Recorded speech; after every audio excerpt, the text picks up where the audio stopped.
2,500 kilometers from his home in rural China, just edging into his teens, Han Weilang stood on the docks of Kolkata. The light of his faith had led him there, abandoning his voyage home from the Hajj pilgrimage. But now he had no idea which way to turn. Finally, a cleric helped him find a cheap room in an inn near a mosque. Arming himself with a Chinese to English conversation book for travelers, Hai began talking with local seminary students. Fires would be lit across Central Asia as Hai's speech grew less hesitant. Late last month, new evidence emerged on the brutal incarceration of thousands of Xinjiang residents at China's internment centers set up to stamp out religion-fueled secessionism. Tajikistan and Kyrgyzstan have also felt compelled to use repression against resurgent Islamist networks, whose lethal reach extends from the Fergana Valley to Europe's heartlands. The extraordinary story of the Chinese Muslim teenager who arrived in Kolkata shows how India, a century ago, provided the intellectual ground from which this global jihadist movement grew. Ethnic Turkic Muslims, Hai wrote in a 1934 essay, I quote, could have an Islamic state not limited to Kashgar and its environs, but extending from the borders of Afghanistan all the way to the Great Wall of China.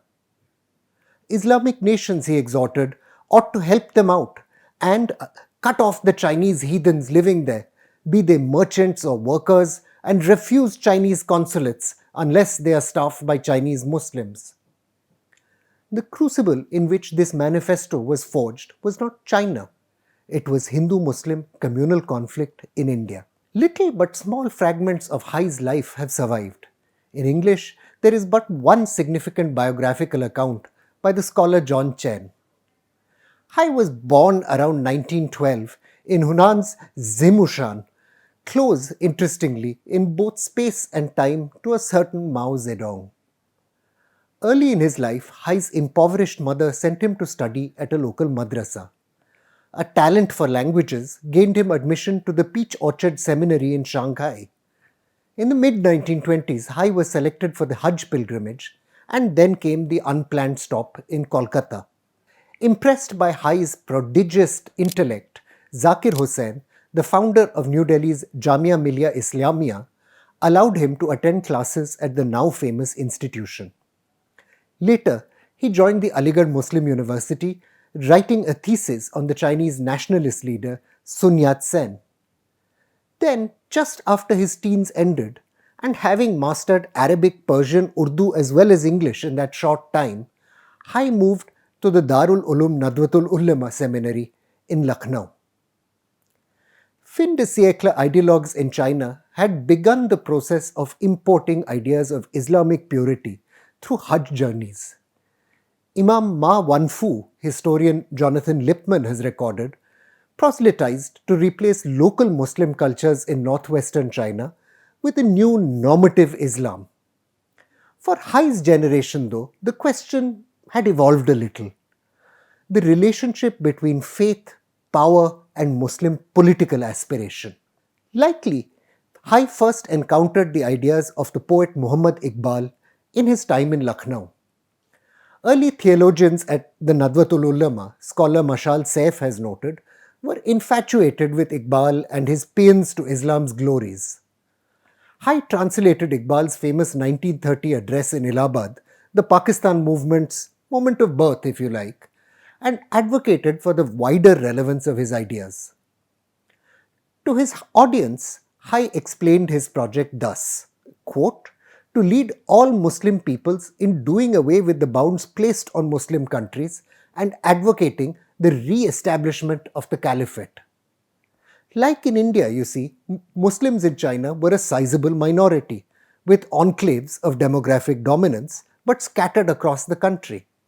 And like in India, Hai seemed to suggest, they had reason to fear a centralized state controlled by the religious majority. Then, in 1934, Hai moved to Cairo to study at the great seminary of Al-Azhar, drawing the attention of anti-colonial right-wing theologians like Rashid Rida. Along with his contemporaries, Hai had brought China to the center of the pan-Islamic movement. Early in the last century, Hai wasn't the only Turkic student engaging with new ideas in India's seminaries. The Kokand-born preacher Muhammad Rustamov arrived at the famous Darul Uloom Seminary in Deoband around 1925, having earlier studied at religious institutions in Bukhara and Ajmer. Likely, the work of the historian Michael Fredholm suggests, he was recruited by Deoband missionaries who had begun visiting Central Asia from around 1925. The religious message Rustamov brought from Deoband did not impress the Soviets. He was arrested several times and eventually sent to a prison camp in Siberia. Emerging in 1943 to fight as a Soviet soldier, Rustamov went on to settle in Tajikistan. He worked as a state-employed cleric and then at the Tajik Academy of the Sciences. From the mid-1970s though, Rustamov began setting up clandestine preaching groups. His students would go on to form the vanguard of the jihadist movement in Central Asia. Inspired by ideologues like the Egyptian Sayyid Qutb and Pakistani Abul Ala Maududi, Vitali Nomkin has written, they sought to create Islamic revolutions. The Taliban's rise in Afghanistan provided military muscle for these ideas, sparking off savage insurgencies across Central Asia. Xinjiang's jihadists too cut their military teeth in Afghanistan. From the mid-1980s, economic development in Xinjiang had brought in a flood of migrants. The demographic pressure, scholar Graham Fuller has noted, led many ethnic Uyghurs to conclude that progress was, I quote, placing their very existence as a people under threat. From the mid-1990s, communal violence broke out, leading China to crack down on revivalist clerics. That, in turn, fueled jihadist resentment. Ethnic Uyghurs from Xinjiang and their counterparts from Central Asia remain active even today in jihadist battlefields from Syria to Pakistan's northwest. Hai's vision of an Islamic state stretching across Central Asia from Afghanistan to the Great Wall of China is still alive in their minds, even though they never read his work. Like all revolutionary ideologies, you see, jihadism involves intellectual traditions. Historian Aisha Jalal's work shows jihadism had deep roots in pre-colonial India. Sayyid Ahmad of Rai Bareli fought wars against the Sikh Empire, which still transfix the jihadist imagination. Jaish-e-Mohammed chief Masood Azhar Alvi retreated to the site of his last battle, Balakot, to seek inspiration for a disquisition on the Quran. 18th century jihadist Stephen Dale has recorded staged suicide attacks on colonial powers in South India. Few ideologies, though, survive contact with the real world untainted. Long ruled by ethnic Han warlords, Xinjiang's leaders, many inspired by the same pan-Islamism that drove Hai, created the independent East Turkestan Republic in 1933. The rebellion was crushed by Ma Zongying, a cousin of the Chinese Ma warlord family and commander of the nationalist Kuomintang. There are estimates that several thousand civilians were slaughtered by the Kuomintang forces. Hai was heartbroken. Poet Iqbal's engagement with Hindu-Muslim tensions led him to advocate dividing India into one or more states, without which the imposition of Sharia is impossible. The only alternative, he wrote, is civil war. But Xinjiang had just seen such a civil war, and both the sides in it were Muslims. Elite Muslims in China, Yufeng Mao has argued, came to the opposite conclusion of Iqbal.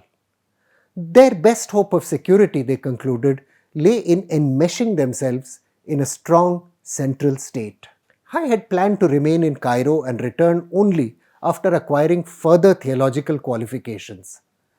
Early in the 1940s, though, he was recruited by Kuomintang-affiliated Muslims eager to demonstrate their community's contribution to China's patriotic war against Japan. In 1942, Hai was posted to China's mission in Tehran and transferred to New Delhi 5 years later. Following the revolution in China, he served Kuomintang-ruled Taiwan for 3 decades. To the most sublime Amir, reads the dedication of Hai's last work. That was his bow to the warlord Ma Bufeng, the butcher of Xinjiang. Exiled by revolutionary China, Mai ended up making friends with Hai. The scholar tutored the warlord's children in Arabic. Till the end, Hai hoped the warlords and the rebels who formed the East Turkestan Republic would unite somehow to form an Islamic state.